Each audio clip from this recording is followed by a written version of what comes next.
pick because we see it so much within Chuck BR, and VKS didn't want to pick it up, and the Loops didn't pick it up, even though they are known to play this hero in that support role rather than it being in the Clash lane. Because when I was doing my little figures over the Chuck BR 24 tournament, this hero played and got a better win rate when it was as the support pick. And we already know how aggressive LGD can be, and this sits in nicely because you get that huge boat, you get that CC knock up onto the enemy team.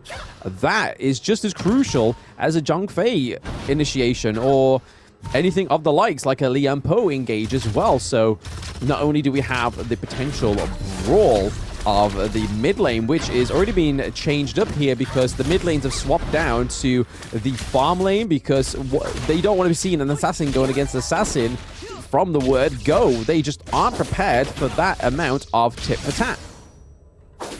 Yeah, that's right. And you know, I want to build on the point that you're talking about Sun Ce. Right now, the moment he hits level 4, with the set sail, he's able to increase the speed of rotation. He's able to take one member along with him as well. And looks like Tia is in a little bit of trouble. Zihong looking for his food.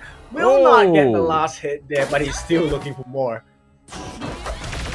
Oh, what a bully in between the turrets. Oh my goodness! First blood onto Jia. So Xiong getting the first blood for LGD. We are 1 minute 17 seconds in. This is really showing that there's a different region playing right now, Kin, as we've just been used to two of the more Western teams playing in the past 2 games, and now we are seeing the Southeast Asian teams, and it's really showing in this tempo of match 1 between RRQ and LGD, already taking 2 hits to the vitals of the kills there for LGD. Yep, and this is the LGD Malaysia that we're all waiting for, right? So this is exactly what we had in mind for LGD's lineup. Very big aggression in the early game, and you know, one of the things that is going to be really important is the fact that the kills are going into the hands of Zihong as well as Musan King, which means they're going to have the huge amount of burst, and they do have the escape mechanisms as well. Yeah, nothing excites me more than seeing these teams play. I mean, this region as a whole are just always bringing new flavors to whatever game they play, and it's no different in Honor of Kings. It just seems to be just so aggressive, just so showmanship as well. It's just really nice to watch, and you just don't know what to expect. You think you're going to get like, oh, okay, these are 2 teams from the same region. They may be a little bit hesitant at first, but then in true LGD fashion, the Malaysian team are just sort of like, we're not putting the brakes on for nobody. We want to be top of our group. Yep, and if you take a look at the aggression, how they're translating it into the map control, you can see the rotations already on the top lane, and this is going to be easy for the side of LGD to kind of make a play because Sun Ce actually in the mid lane, ready with the bolt if I'm not wrong. He does have his ultimate available, so it really is a speedy rotation once it's required for the side of LGD Malaysia.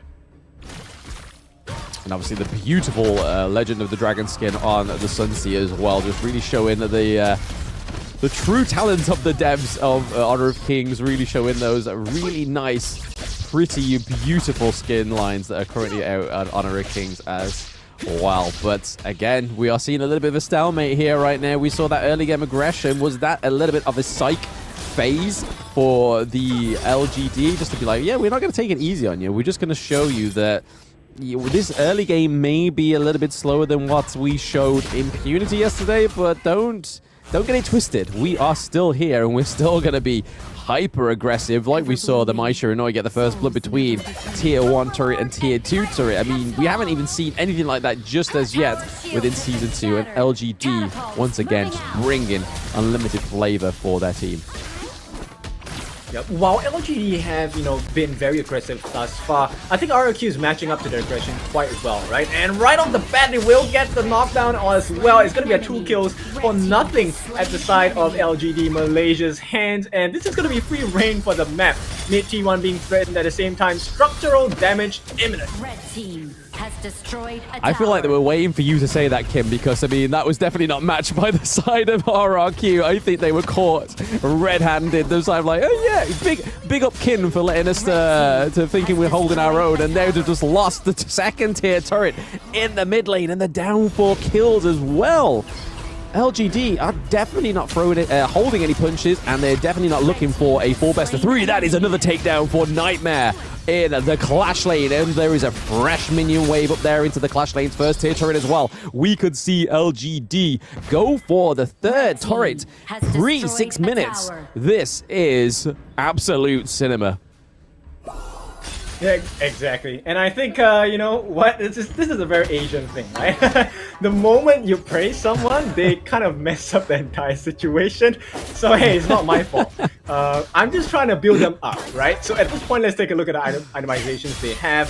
Right now for the Theorentia, already having the Spark Punch Dagger. Gets a little bit of lifesteal with the Vampiric Scythe, and at this point, that's all he can offer, right? JR a little bit more ahead, and here we go, set sail. Destroyed a tower. Set sail for the course of another kill onto Nightmare, unfortunately, for the side of RRQ. And they do lose another first tier turret, so that is 4 turrets to none on the side of RRQ. The only thing that's closest to being taken down is their farm lane turret, and that's just because Gia has been sitting nicely all this time for the 6 minutes in that farm lane. So this is LGD just punishing the fact that they have just been sat in their lane, thinking that they're comfortable, thinking that they are safe from this team. Yep, and now just to highlight the main difference between the farm lanes, we see a Meteor into an Eternity Blade on JR, and that's a very scary itemization because he's not even considering about the attack speed, he's considering about the burst. Set sail going to be landed down onto Cia at this point, right? And as it stands now, it's just full-on map control for the side of LGD Malaysia. I don't see how RRQ will be able to take a stance at this point because Nightmare might be caught. Third time in a row, it's a Nightmare. Yep, delete button. Yeah. Unfortunately, there for RRQ, they do lose their Clash lane for the third time in a row. It seems like that is a consistent. That is a targeted painted on Charlotte's back, but Jing is going straight in. It's Xiang that gets the kill onto Jester Effort as well. So Dolia going down. The only thing keeping Changguan alive is that airtime, but down goes Gia. Down goes 663. Bay is down. That is an ace. 7 minutes in. What is going on with this LGD? They are at the higher ground turret as well with some minions. Someone better call the Amber Lamps because I think that RRQ are going to need it. No shot they can finish this at 7 minutes 30. If they do, this is a new set time. The minions are coming around. They are going to finish. They're going to finish 7 minutes and 39 seconds. What was that? I don't know. Someone called a doctor because